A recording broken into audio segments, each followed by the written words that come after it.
A single historical figure led the first-century Jerusalem church for 40 years, authorized the earliest gospel accounts, and arranged Judaism's central player. He was the cousin of Jesus. Yet mainstream history has completely erased his name from the record. The origin of this erasure begins on the road to Emmaus in the Gospel of Luke.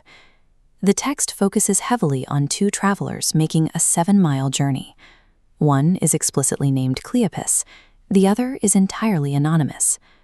When the two men realize they have seen the risen Jesus, they rush back to the upper room in Jerusalem to tell the others. But before they can speak, the gathered community declares, "The Lord has risen and appeared to Simon." Luke's naming convention is precise. Throughout his gospel, he uses Peter almost exclusively after formally renaming the apostle. He reverts to the name Simon here to identify the traveler standing right in front of the community, Simeon, the son of Cleopas, and the cousin of Jesus. Because this specific family dynasty was deliberately obscured by later editors, we have to forensically track down the fragmented aliases Simeon was forced to adopt in order to recover his actual legacy. The first alias hides in plain sight within church traditions. The 1913 Catholic Encyclopedia, drawing on early Eastern Orthodox records, identifies the apostle known as Simon the Zealot as Simon Clopas, the very man who succeeded James as the Bishop of Jerusalem. These same historical traditions equate this figure with Nathanael of Cana.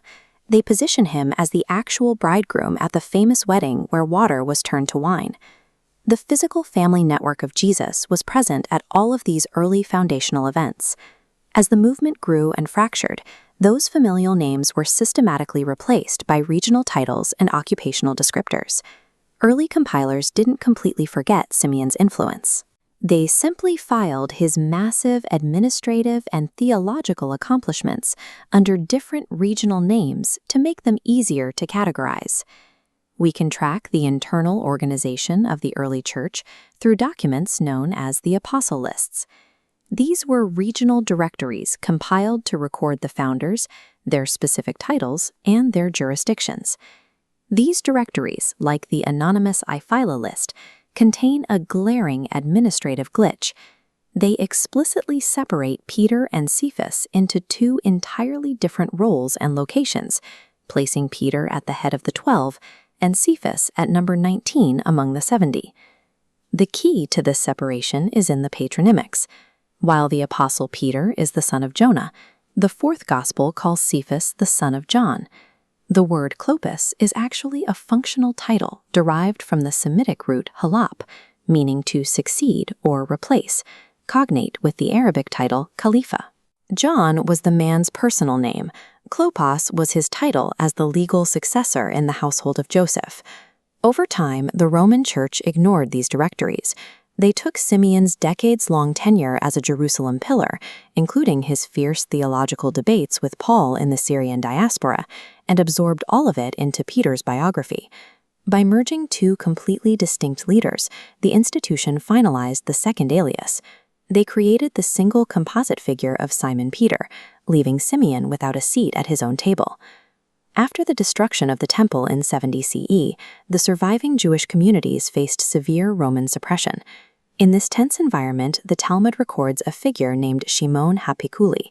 He is credited with arranging the Amidah, the core 18 blessing prayer of Judaism, before Rabban Gamaliel II at the Yavne Academy.